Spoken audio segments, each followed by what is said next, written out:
बिस्मिल्लाहिर्रहमानिर्रहीम अहमदुहु व नसल्ली अला रसूलिहिल करीम। दीन इस्लाम का एक सतून नमाज है।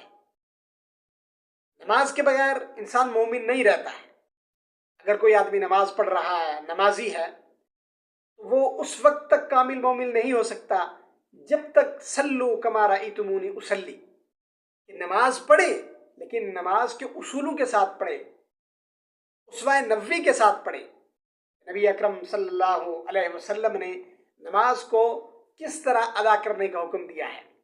आज हम अपनी नमाज को देखें कि हमारी नमाज किस अंदाज की नमाज है। आज हमारी नमाज न रुकू का पता, न सुजूद का पता, हमें किसी चीज़ का कोई पता नहीं है। ऐसे में हमारी अखलाकी जिम्मेदारी ये है कि हम नमाज को नमाज के उसूलों के साथ अदा करें। नमाज हमारी